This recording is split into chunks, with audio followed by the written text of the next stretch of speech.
Hello, everybody, and welcome to today's Antisyphon Anti-Cast. If you've been with us for the last couple of minutes, you see that we had some technical difficulties, but we are up and running now. Jerry's going to give a talk today on WMI abuse. And so the way that this works is that if you're in Discord, you can join us there, and you can go ahead and chat live during this conversation. We're in the Antisyphon Discord server today. You can go ahead and join at any time, and it's a great place to stay connected with your fellow attendees. If you have other questions, you can ask them at any time inside Zoom, and we'll ask them when appropriate.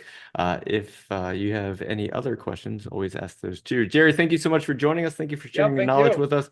Thank you for being a teacher for Antisyphon training, and it's all yours. All right. Well, thanks, everybody. Appreciate your patience. What we're going to look at is really a very common tactic and technique that threat actors are using. It's often overlooked sometimes, but it is very popular with threat actors.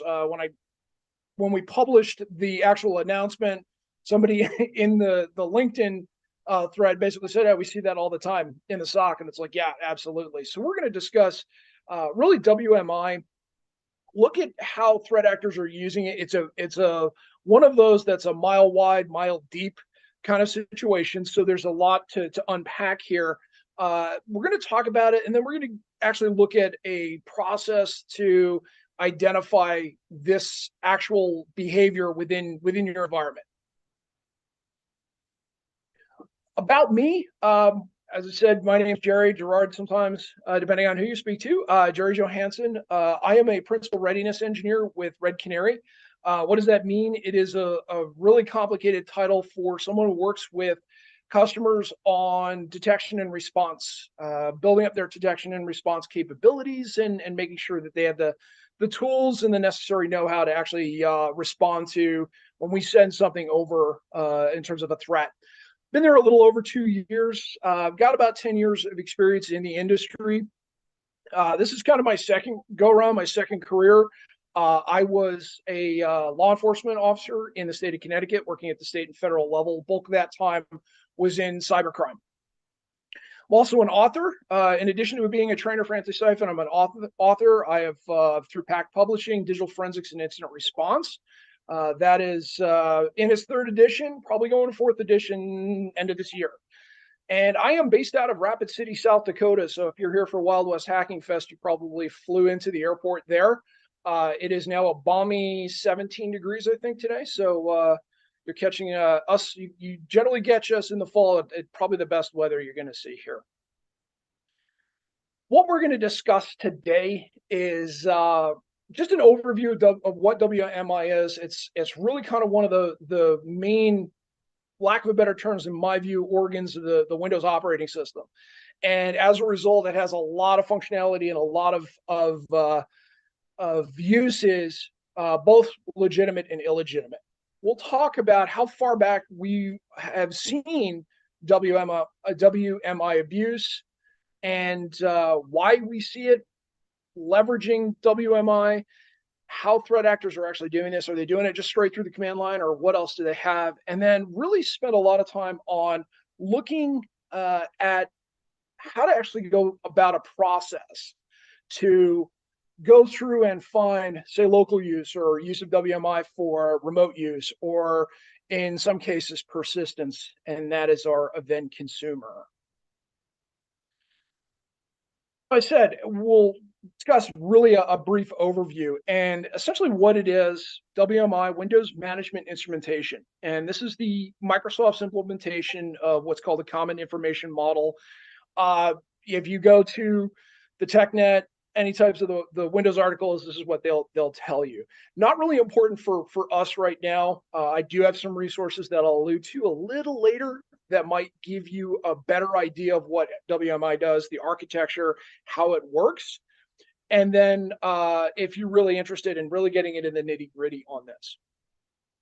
For our purposes, bullet points number 3 and 4 are really what we are really focused on. It is the operating system infrastructure and data management and operations. And think about all of the back-end things that the Windows operating system does. You know, how many times it just makes changes.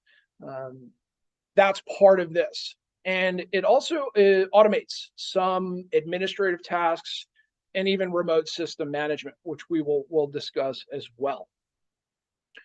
Here's the two things that you're going to see as a theme is functionality and capability.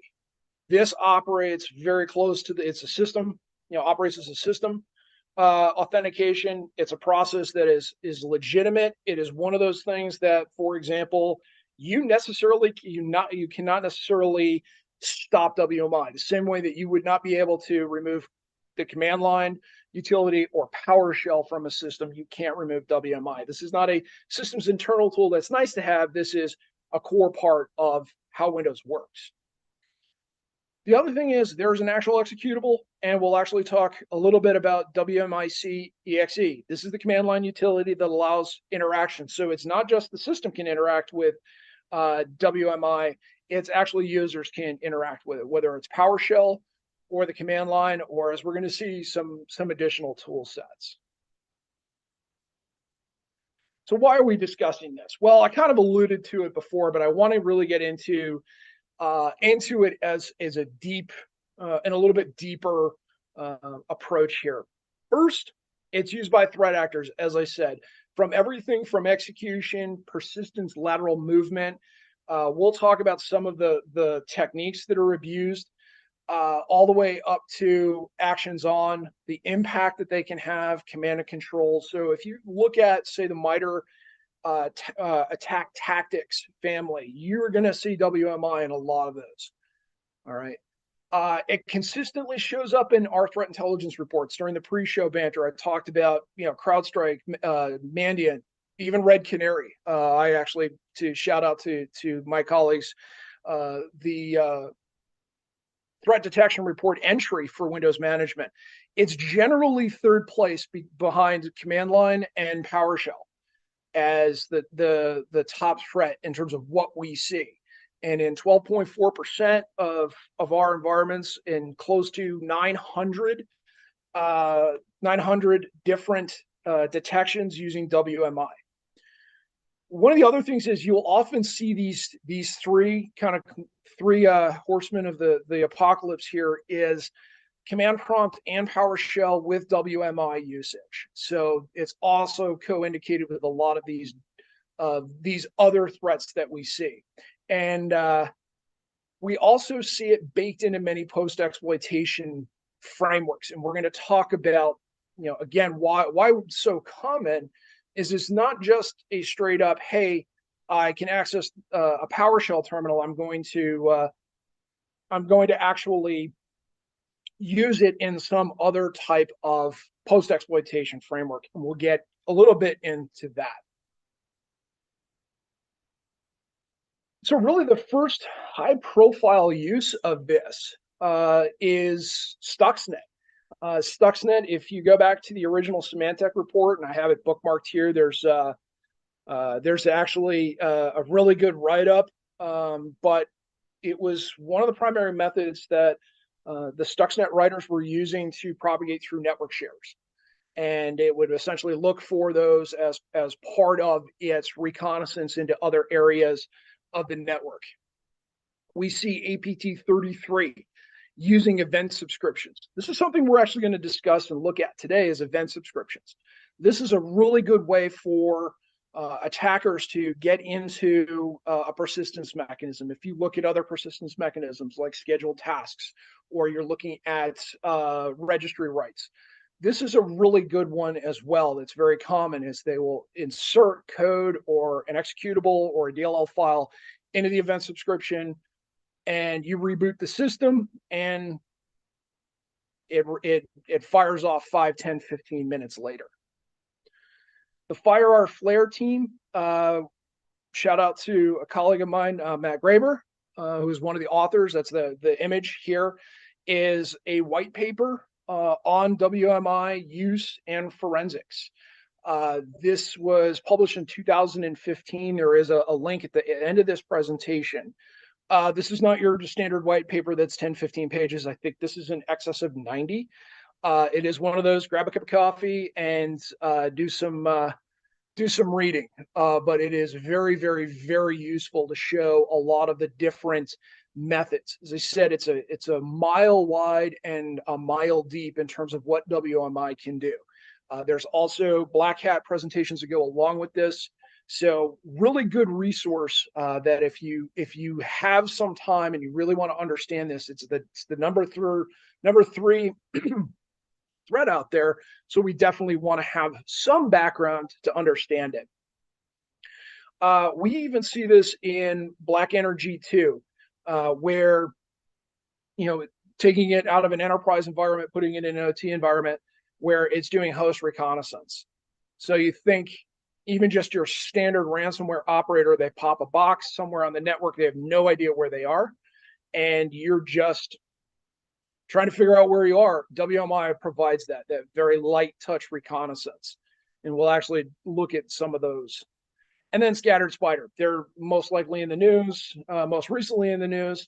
And we are going to basically see them use this for lateral movement. We'll actually look at one of those as well. So we're covering kind of a short history here.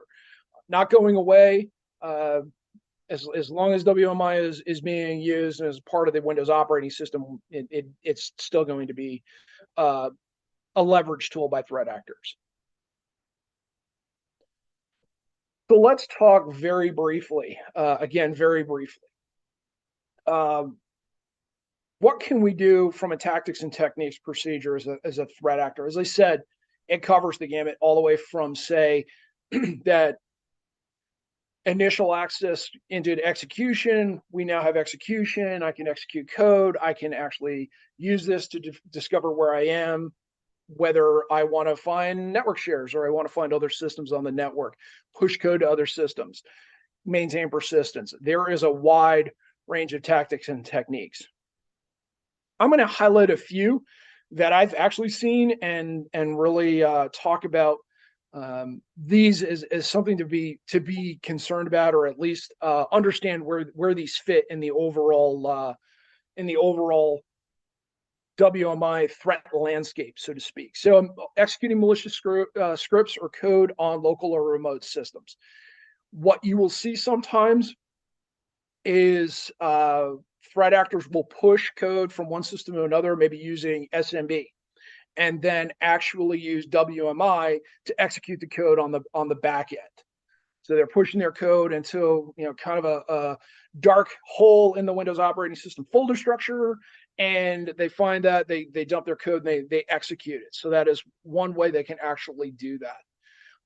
Reconnaissance is a big one. They have a lot of capability in terms of reconning network, process lists, system information. All of this is very, very useful for them.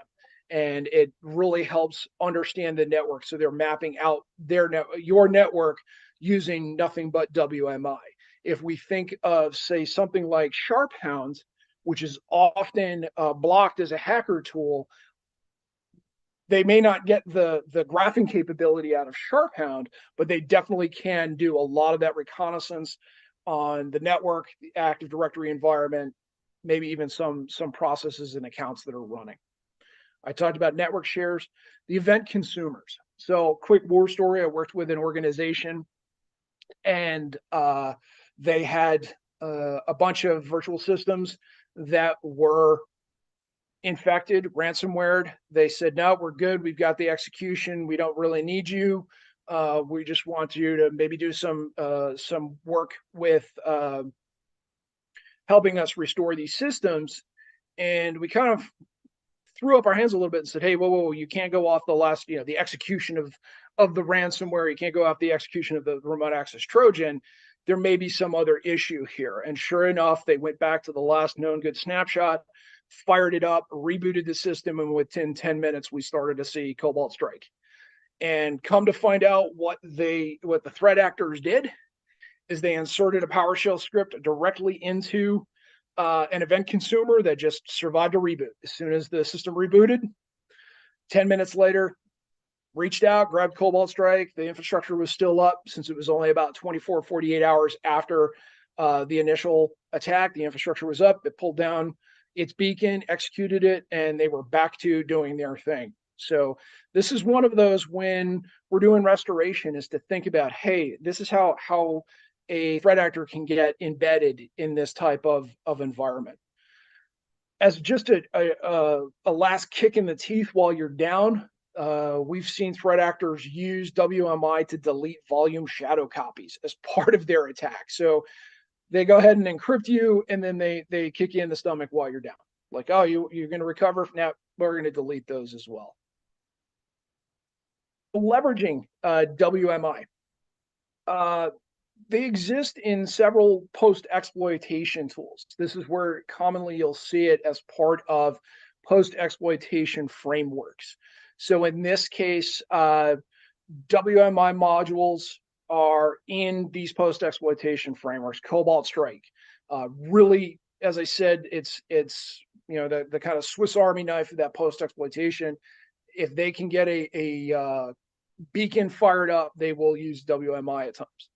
It's baked into PowerShell Empire. There's specific PowerShell, and a lot of the legitimate interaction with WMI is done through PowerShell.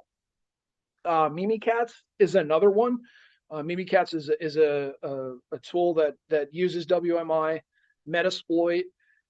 We see a lot of Impacket as a post-exploitation tool that WMI is leveraged fairly heavily, and there are Python scripts that do just that. What you also see is WMI can be leveraged with PowerShell command line. As I said, it is very extensible, very useful tool from a threat actor perspective. So how do we investigate this? And this is really kind of the bulk of what we're going to cover really for the remainder, maybe the next 20-something minutes. But I want to talk about what this actually looks like from a defender perspective, absent something like an EDR tool, whether it's SentinelOne, Defender, or something of that nature. Given that its position, one of the recommendations that I say is that if you're going to say, look for WMI use, it's not something you want to just jump right into. Make this part of your overall triage process. So if you've got a suspicious alert on an endpoint and you pull the data across, one of the things that we're gonna look at is how do we work with some tools to look at PowerShell command prompt use or command line use and WMI use. Given that they're top three, this is kind of playing the percentages, is that if you're looking, going through the process and looking at those three, that's really where you want to be positioning your analysis. Don't naturally assume, okay, it's PowerShell. Don't make any assumptions. It's not PowerShell. It's not. It is, hey, something's executing. I want to check percentage-wise. If I go command line, PowerShell, WMI, I'm probably pretty close to it, unless it's really something fancy. Sometimes you can actually use network connections. So when WMI runs remote commands, it'll either run over TCP 135 or HTTP 5985, HTTPS 5986. These are really good if you have something like NetFlow. You don't even need specifically a packet capture. While that may provide you some information, what you really are looking for is, why am I seeing a system in payroll reaching out over 5986 over 100 or 200 or 300 different systems across the enterprise? That's kind of one of those things you may be able to ping off of just using simply NetFlow data. We're going to leverage several different event logs, but we're going to leverage Sysmon very heavily. If you're not running Sysmon or played with it, I highly recommend it, because it does give you a lot of key data points around really any type of execution, and WMI specifically. So we are going to really look at event ID 1, look for that process creation, that WMIC process creation, and then deep dive to see if we see any different event consumer activities. And then there's the WMI operational logs, which are another key data source, and the PowerShell operational logs at times. So for example, if this is scripted as part of, say, an in packet or a PowerShell script that runs that has WMI in there, and you are looking at the PowerShell operational logs, 4104s, or even the PowerShell logs 400 or 600, and you can see that, you can extrapolate, hey, we've got some WMI activity. The actual data for, say, a event consumer is actually held in a file called objects.data, and is located in the System32 WBEM repository directory. This is really kind of the last ditch, and I generally don't cover it here because it does take time. This is where you have a dead box. If you're mounting a VMDK file and extracting data, and you want to find, potential event consumers, this is where it gets stored.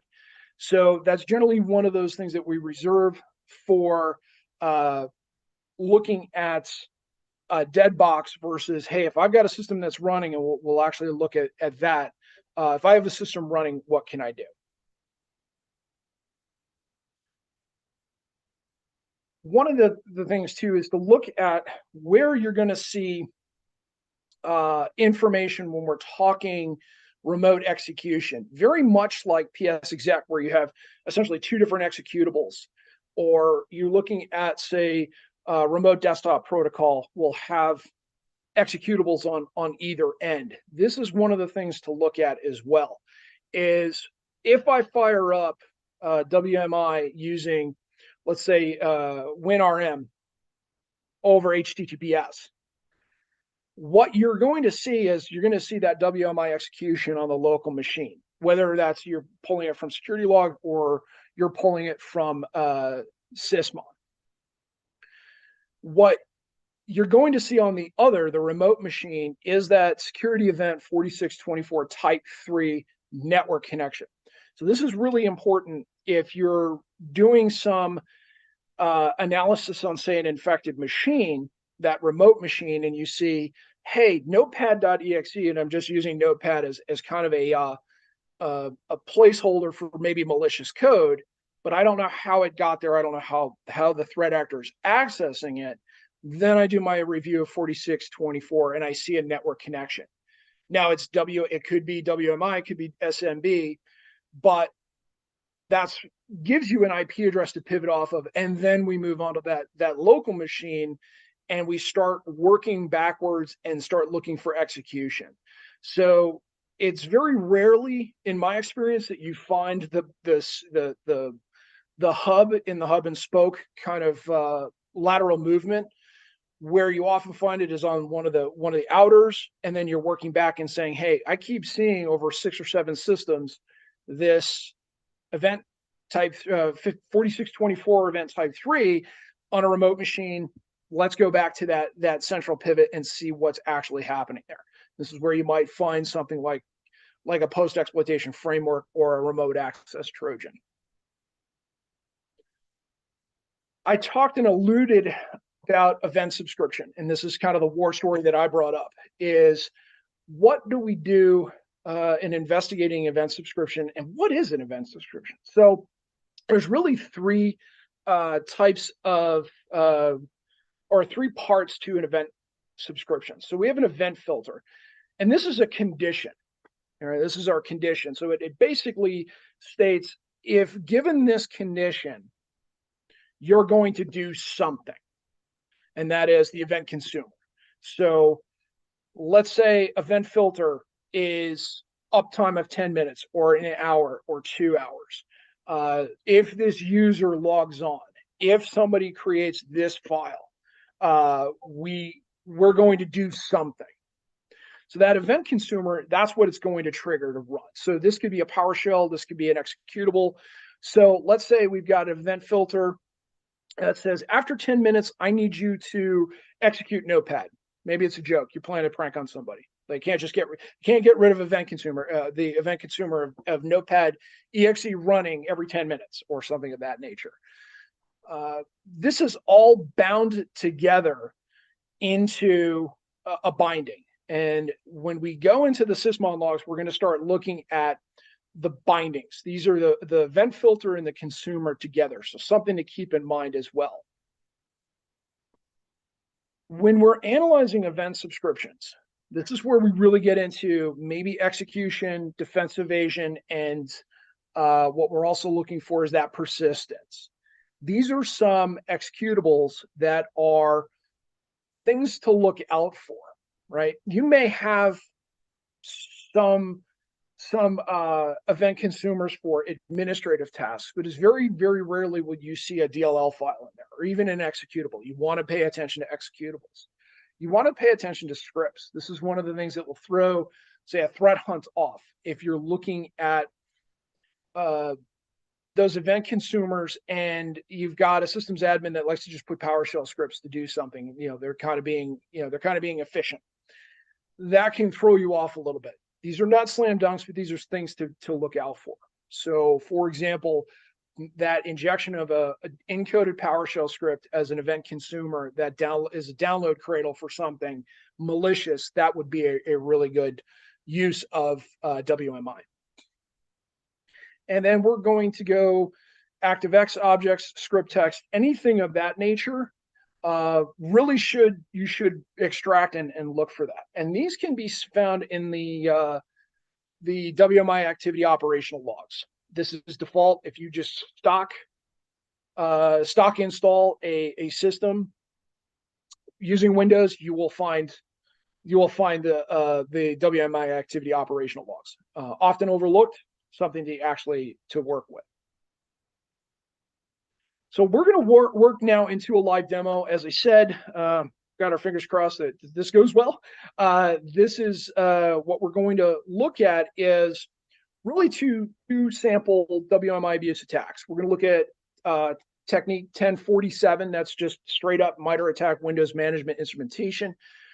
We're going to look at discovery and lateral movement techniques. Then we're going to pivot into 1546003 technique, and that's looking at that event subscription. And this is our privilege escalation and persistence, and we're going to use that. So these are the tests. So you can go ahead and take this and review them. If you have Atomic Red Team, highly recommend it. And these are the tests we're going to use, and I'll walk you through each of these real quick before we pivot into our system. So these are outlined for you. You can go ahead and run these in your own environment. And then we are actually going to use PowerShell. As I said, you see PowerShell used often with WMI to create an event subscription. And then we're actually going to use WMI's managed object file. And this is a tool that's used to interact directly with the event consumer managed or to load those managed object files. For some reason, I have a real problem saying OMF. And we're going to actually look at what that looks like. How this is going to go from a workflow, and please feel free to steal this, is this is kind of a sample workflow that I like to use. Again, as I said earlier, when you're investigating these things, it's best to use a methodology that you use all the time and include WMI as part of an overall triage process. We're going to function under an alert where we've got an escalation. There's been some command and control activity on a system. They were able to trace several system activity to our system that we're going to look at, and that's the system identified. From there, we're going to extract a triage package with Velociraptor, and then extract the logs from that Velociraptor triage package. We're going to then process those.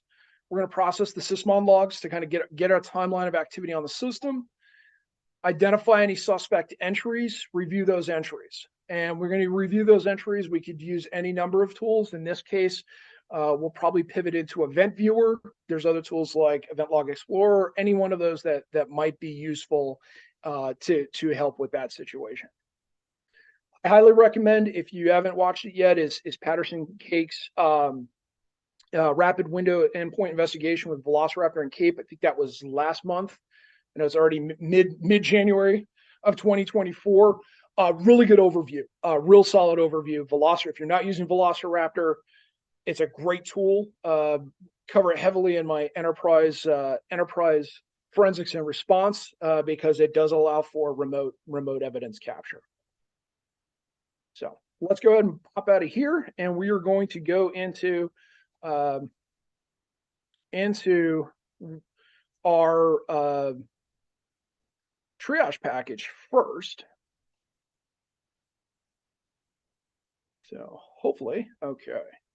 So let's go ahead first before we get into Velociraptor. I would like to show those atomic red team tests because I think they're important to understand where we're getting this information from. So this is that page on atomic red team. This gives you a lot of good detail, but there's a number of tests that you can use. And as I said, we're going to be working with reconnaissance process and remote services, and then finally looking at executing a remote process. Some of these will require, so for example, if you're doing anything WMI remote with atomic red team, you either have to change some of the YAML files, or it's best to have a small domain connected network. So for example, you may see RPC servers unavailable with some of these tests. Not a problem.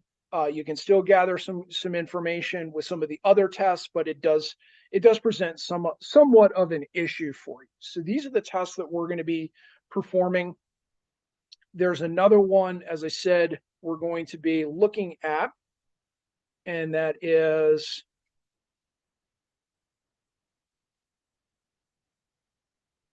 this one, the event triggered execution. This is the instrument event subscription or the event consumer.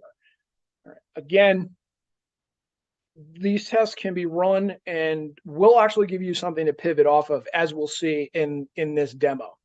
So we'll go ahead and start that process. So not necessarily a class on Velociraptor, but it is a tool that is really, really handy for this.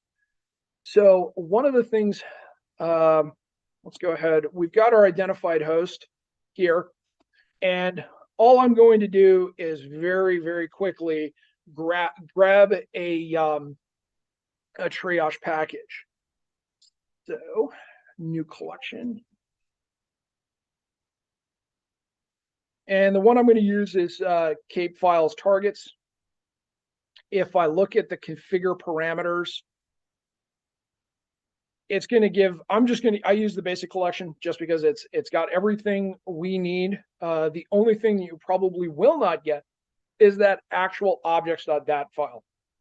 It's not something that you usually do in this regard. You want to basically just have this information. If you have to, there is a method. It's kind of outside the scope of what we're talking about. You can extract that via Velociraptor if you really need to, but I'm going to show you a workaround that's much, much faster. So let's go ahead. We're going to go basic collection. Everything else is fine. I'm just going to go ahead and launch this. So give it a second while it's doing that.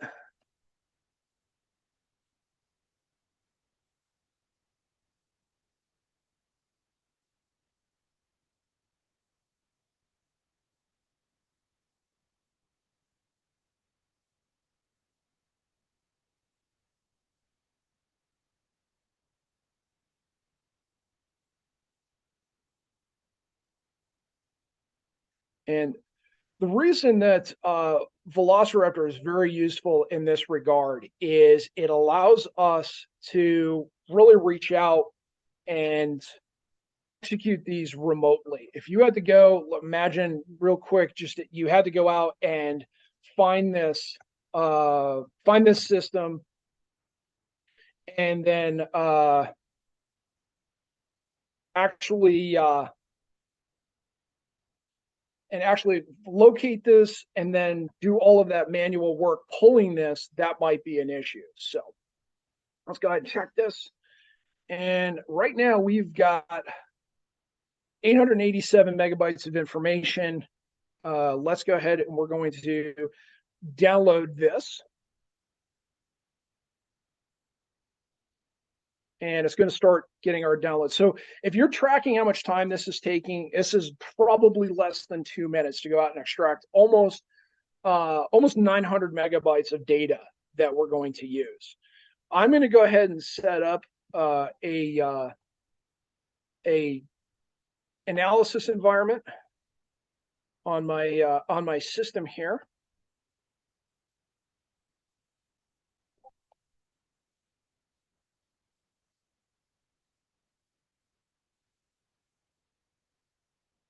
And what we can do is very simply download this to our local system.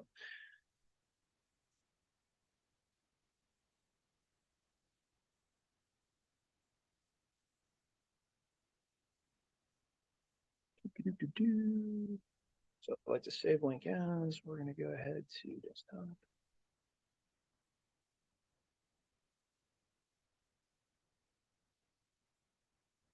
Okay, so that's downloaded now. What I've done, just to kind of walk through this process, is, and this is a really good kind of trainable moment of working through the process to actually identify these things. What I've actually done is gone ahead and used Velociraptor's Cape files targets artifact collector. I've fired it off. It's collected this. So one of the things to understand about Velociraptor real quick is the computing and all of the action is actually done on the endpoint. It's actually not done on this server that I'm working with. So all I've really done is gotten those files together and then pulled them across the wire into the Velociraptor server, and then I'm able to download it right here on through this into my analysis system. So this is a really good way to work with the data that we need versus, as I said, walking around trying to get everything together manually.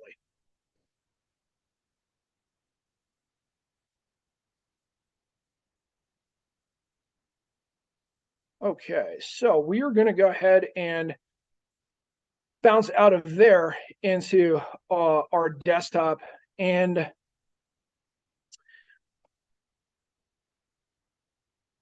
me just go ahead. So if we look at real quick, here is our just a file folder with our evidence in there. I actually, as part of my process, one of the things Velociraptor tosses on to the actual system ID that it gives it and the actual download ID, it's very tough to work with. So I just generally like to take all of this off. And I'm just left with what the desktop system is. We're going to extract all, just do it right there on the evidence folder.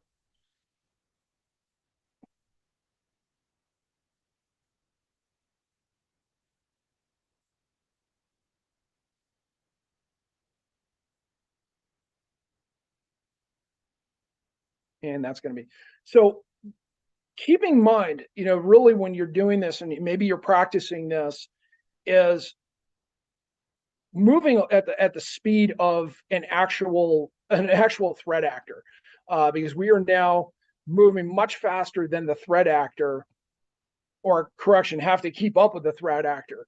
But if you thought about, maybe having to do dead box forensics and pull all this, it could take hours, and literally we're just talking minutes. So if we go into our folder here, we can see a lot of different data points. We're going to focus on not so much say prefetch or something like that, but we have our sysmon logs are right here, and then we'll look at, say, the WMI activity. You also have WinRM activity as well. So this is one of those, we supplement that as well. But the value to everybody here is there's a lot of data that's being logged, a lot more data than when I first started doing this. So a lot of this activity, I'm talking about something complicated like WMI, it's fairly straightforward to actually work through. What I'm going to do is actually, I like to put these in a different different folder just so I have something more neat to work with. So I'm just going to go ahead and grab that WMI and our sysmon and move those over. Okay, so I'm going to stop sharing for a second. I'm going to get over to one of our tools that we're going to use, which is our Zimmerman tools. And we are going to use basically a tool that does our processing EVTX commands. So I'm going to go ahead and get there and demonstrate that using command prompt.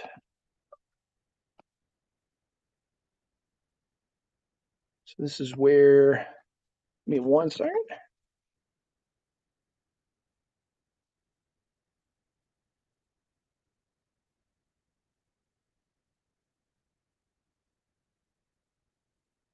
All right, and let me go ahead and share that out.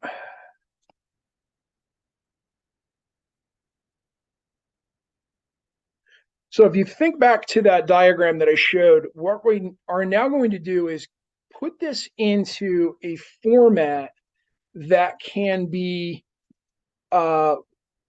consumed visually for us. It's hard to look at all of these event logs one by one, say an event viewer or event log explorer. So instead, what I'm going to do is convert all of these, basically normalize them into a CSV document that we can open in Timeline Explorer or something of that nature. So I'm just going to point this to our folder.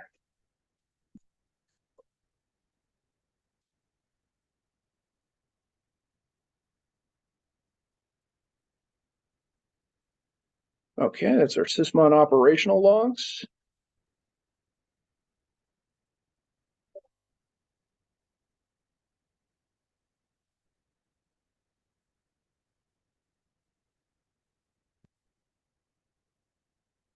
And I will explain what the command is. So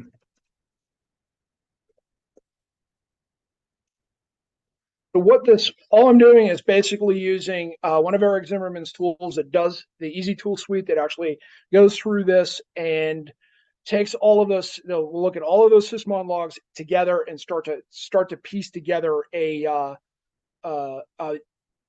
smear, so to speak, of a time where we can actually start to see and parse through there. So we're going to go ahead and run this.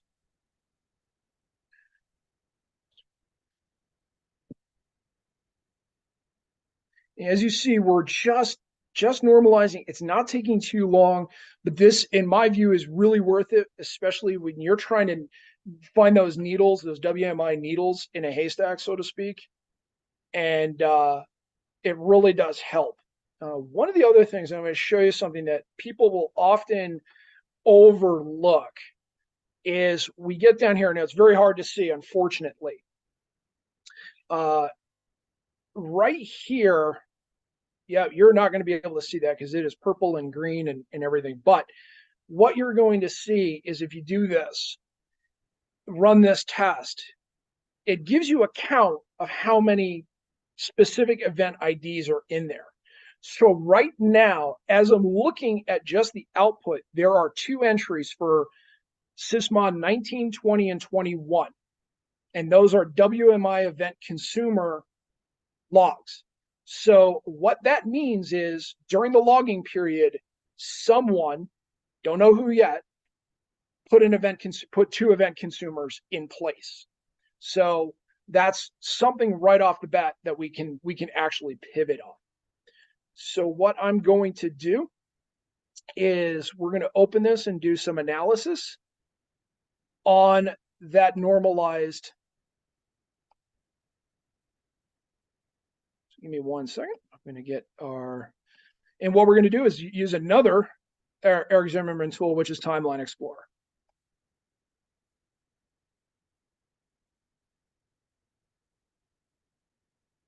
So as that's firing up, we're going to go ahead and pop into that.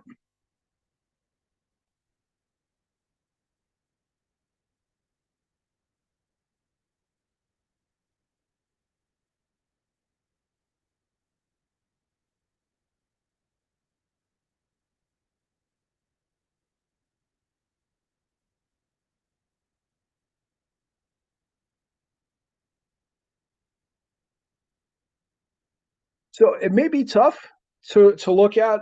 There are a lot of data points here, but this is everything. We've got 56,000 entries. But what we're really concerned about with right now is execution, whether it's command line, PowerShell, or WMI. So we're going to go to event ID 1, and we're going to get down to 845 entries. As I start to work my way through this, you can see this is all basically the standard information process create. What we're really concerned about is what's in the payload data. So there's different payload data that we're seeing. And one of them is executable info. So this is where I may type in something like that, WMIC, boom. Right off the bat, I can see this is WMIC processes. The thing about Sysmon with WMI activity is it gives you the entirety of what's actually been executed from the command line. So here I can say, all right, I'm seeing command prompt is executing WMIC and it's getting processes. And then it's basically getting the process executable path, and then it's formatting it out to a CSV file. So what I should see later on after something like this is maybe movement of that data across to an infected system. Or maybe this system, it's just uploaded to a site. This is that reconnaissance activity that we talked about. All right. We see this here. Here's another WMIC. Okay, this is looking again now. Now we have our local host, but this could be any internal IP address. This is our recon of another system out in the enterprise. So we're seeing this very quickly come to light. Okay, we're seeing all of this stuff start to populate. And then the final test we did was to see if we could execute Notepad on a remote system. And that's where this is right here. So simply pivoting off WMIC, you're seeing over and over again. And now we're actually able to extract. And this is one of the things that Sysmon gives you versus some of the other, I'm not turning this into a Sysmon talk. If you want the Sysmon talk, there was one a couple of months ago. But this basically gives us the ability to say, okay, this is exactly what's happening here. This is going from here, from one system, and it's trying to reach out to 112, and it's trying to execute notepad.exe. This exe or DLL or PowerShell script could be anything. It could be anything that the threat actor is moving across. Another key term, if you're looking at lateral movement in the executable, is node. WMI makes use of node.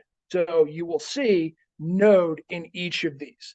This is basically telling you where that remote system it's trying to move laterally to is located. Let's go back. Let's go ahead and clear the filter out. So that gives us, hey, we've got execution and it looks like it's trying to reach out, may give us some additional systems to go look at. It may actually identify the file name of the tool that it's actually using as, say, an initial access tool or executing some sort of script. If we back out and clear filters, I want to run through 19, 20, and 21. And I just realized in the PowerPoint deck, there's actually a typo. So 19, 20, and 21 are your WMI event consumer event logs. So again, 19, 20, and 21. If I look, I see the filter. So we talked about that three-part. This is the actual filter being used. So anytime an event subscription is created, Sysmon actually logs three separate events. The filter is created as here. Okay. Let me go find here.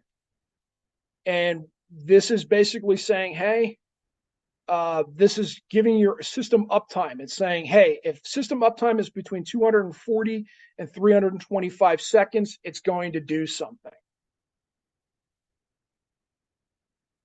All right, great. So we know that. Same thing here. It's just going to give us, hey, this is what's going to, if we see that target instance name notepad is going to execute. Okay. That gives you one of the three, that filter. If we go out to 20,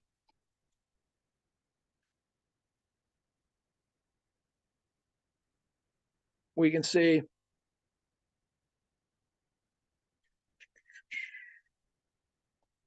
in the executable info, okay, this is that piece of this 3-part event consumer. So we have that notepad.exe. So we now know if there's between, I think it was 200 or 160 and 340, whatever the case may be for uptime, it's going to execute notepad.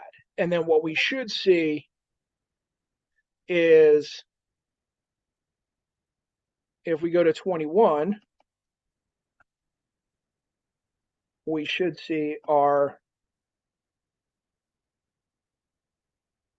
2-filter activity. So this is what's basically binding it together. So as you see, WMI binding events. So what we have with Sysmon is those 3 actually separated out. We're kind of coming up on time here, but I'm happy to hang out for a few more questions. I did just want to show one more thing, and I appreciate your patience, is we're going to pivot back to our Velociraptor install, because I'm going to show you a really quick trick. If you do identify those event consumers in there, is there's actually a artifact collector called Windows Analysis Suspicious WMI Consumers. And what this does is look for those file names, for example, that we've seen, right? We saw an executable. So it actually goes out, and this is not going to convict it. It's just going to say, hey, look at this. Hey, analyst, look at this. These are all of the ones that really stand out, like a PowerShell script. If we launch it on our system that we just analyzed, and we look at the results, we see those event consumers that we put in via Atomic Red Team. So we see that the actual MOF creation, we can actually start to look at, and I believe Notepad should be right. There's a VBS script. Where's Notepad? Notepad was in here somewhere, but it may be covered by my little box here. But this is a really good way. So this is one that if you're looking for, say, threat hunting, this is kind of what you want to do, is look for specific event consumers that have kind of those high risk suspicious indicators like PowerShell or anything of that nature. So this is really, as you see, with some of the right tools and just kind of the right methodology, within about 10-15 minutes, you can extract this data and actually start to work backwards and identify these. You can supplement this with the Windows operational log, the Windows WMI operational logs, but Sysmon really does give you a really good idea, and tools like Velociraptor.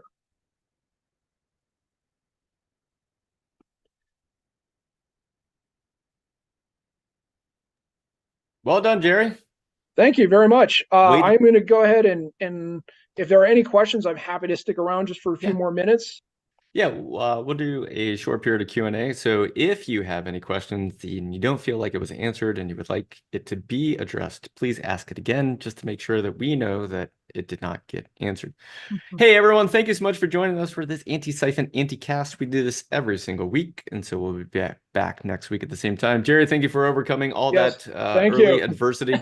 To do a wonderful webcast. Thank you for sharing your knowledge. Thank you for being an instructor for Antisyphon. Thank you. And what I always like to do at the end of an Anticast is, could you sum up what was the one takeaway from today? If no one else took anything else away, what would you want their one takeaway to be? The one takeaway is look at your triage process and just make sure you're looking for WMI execution in there. That's really what it is. Toss that in there, and just one of the things that you just automatically go ahead and look at every time you do it, whether you do it programmatically with a script or you do it with your eyeballs. Just throw it in there because it is number 3 right behind command line and PowerShell. Yeah. All right, Jerry. So you're going to stick around. This is the official end of the webcast. Thank you so much. We're going to do a couple things. We're going to do some Q&A, and then if you're currently job hunting, at the end of the Q&A, I'm going to stick around for about 30 minutes and show you how to do some job hunting. If you've never seen my job hunting live streams before, this will be new information for you. If you have seen it, I will be going over the same things I have before. So just to give you expectations. All right, Jerry. First question here is, when we talk subscription, what do we mean? Is this an operating system thing?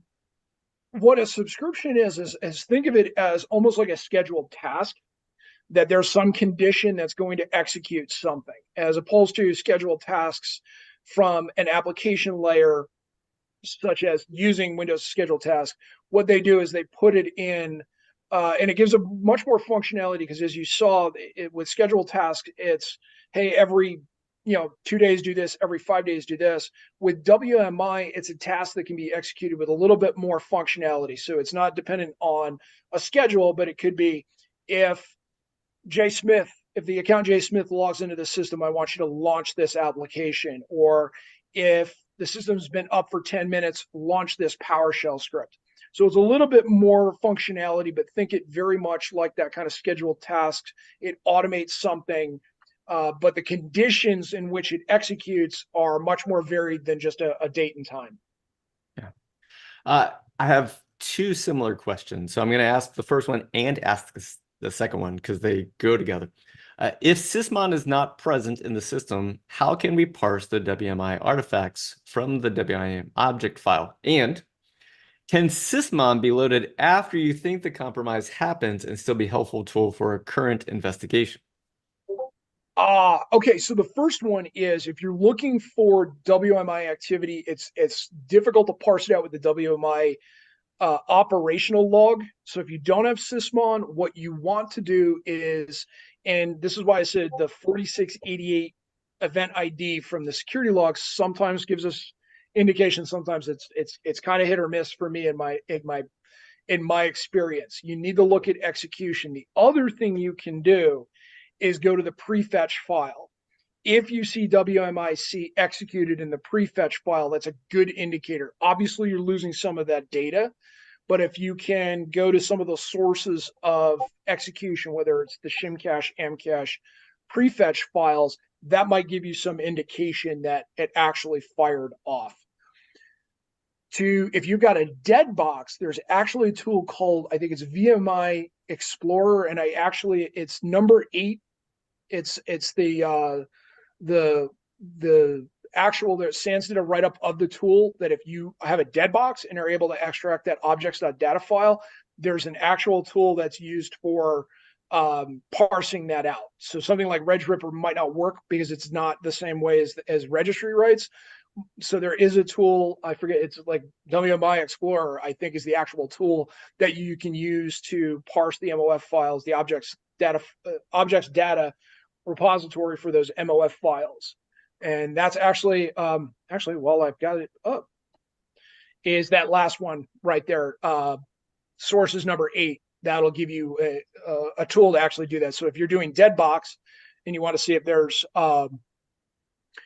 event consumers, there's a tool that'll do it, and it's just a matter of extracting that data and then parsing it with WMI Explorer.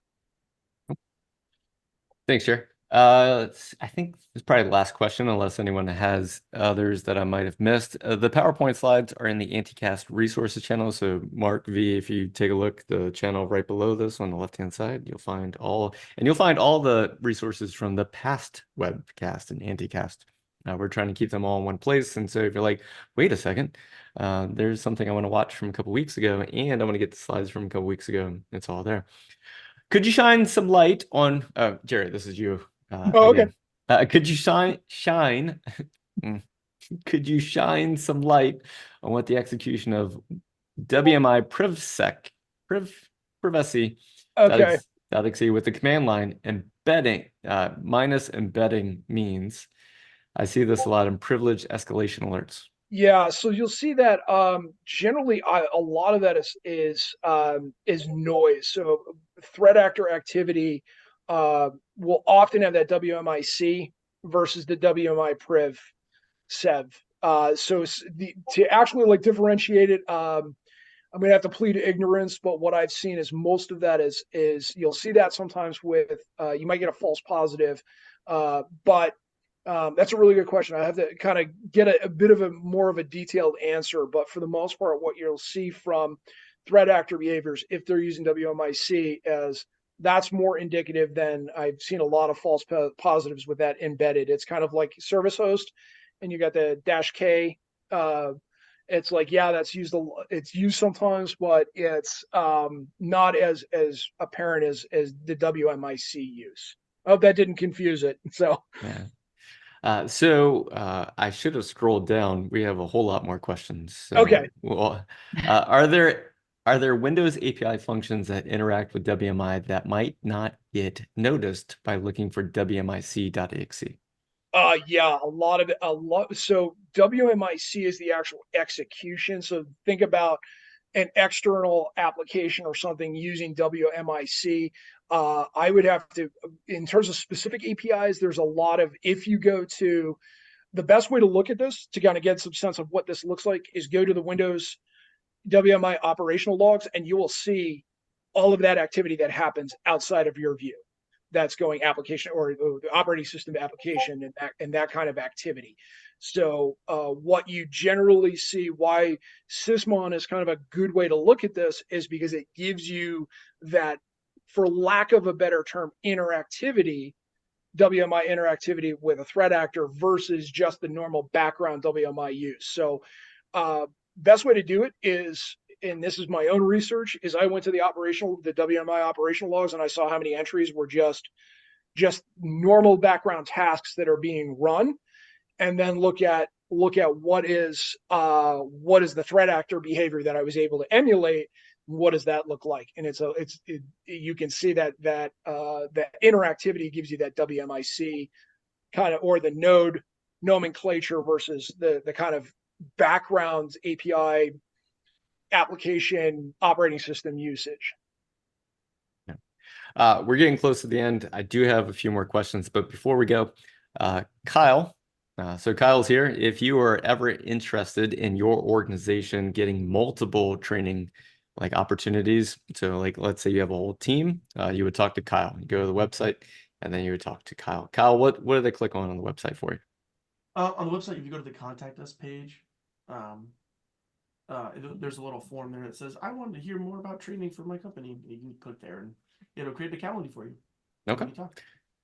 All right. And we also have the summit coming up. It's a free summit. It's on March 13th at 11 to 4. It's 5 hours. And so if you would like to come to that, please come to that. All right.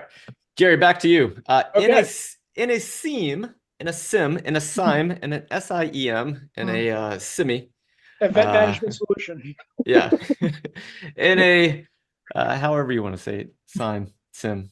Would you just alert on everything where WMI is used, or is it we are looking for anomalous behavior with WMI? So, what I would say is it largely depends on how well you can log and what you can log. I very rarely come across organizations that can log all of Sysmon, for example. But if you do, let's just say you dump everything but Sysmon event ID 1, what you want to alert on is that WMIC or node, those kind of keywords that you would see in the payload. That is really the thing to alert on. And it really depends on your organization's use of it. Are you using it as a remote tool? Let's say, for example, kind of a case study. If you're using Landesk, for example, for everything, and you do not use WMI for remote maintenance on systems, it's really, really very prominent to see WMI in, say, your Sysmon or other event logs being used to remotely access a system. So that is something that I would say, yeah, that's that may be something that is indicative of threat actor lateral movement, or just the use of WMIC on a system. Generally, most organizations that have that kind of logging capability have some sort of remote management tool like Landesk or another RMM. So yeah, I would definitely, you could make a case for it. But if you are using it a lot to do a lot of different tasks within your environment, you're going to get buried in alerts very quickly. So it's largely dependent on your visibility, your ability to consume those logs, and whether or not those logs are, correction, that tool is in common use. So all of these factors kind of come in. Ideally, in a perfect world, if you had no budget, yeah, I would want to see that type of activity, and I would want to get an alert anytime somebody used WMIC to connect to a local system and run a process, just off of those keywords. And it can be done in Splunk. I played with it in Splunk. I can't say I've used any others, where you can just craft a rule that says, if I see node as part of a WMI execution, I want to know about it, and you can craft a rule very quickly for that. All right. That was a lot. That was good and a lot. This is going to be your last question. Okay. Jerry, here's what we're going to do. We're going to send you all the questions that were asked, and then you can see if there's anything that you would like to do a future Anti-Cast on, or if you want to incorporate in your class. Jerry's got a class coming up in March, and so if you want to take a class with Jerry, you can absolutely do that. Jerry is a fantastic presenter and educator, as you can tell. That's why we bring our instructors in to do this free content, so that you can say, like, wow, that was good. I would like to learn something more from this person. Or at least, you know, when you spend the money on the training, like, this is what you're getting, right? Like, instead of it being like, I don't know, never heard of this person before, but now you've heard of Jerry. All right, so last question for today. We have a bunch of them, but this is going to be the last one. Okay. How to enable WMI operational log using GPO? It is, so WMI is actually stock on, it actually ships as default. I don't know how to actually go into the GPO. If you want to increase the size, it can be done via PowerShell, just as you would any other log source, or correction, any log file. I have found that it doesn't roll over as often as others, just from, but that's limited research on a limited standpoint. So this, I believe it's a default log on the Windows system, because I've never had to actually install it on any of the systems that I've created. Jerry, thank you so much for sharing your knowledge today. Thank you.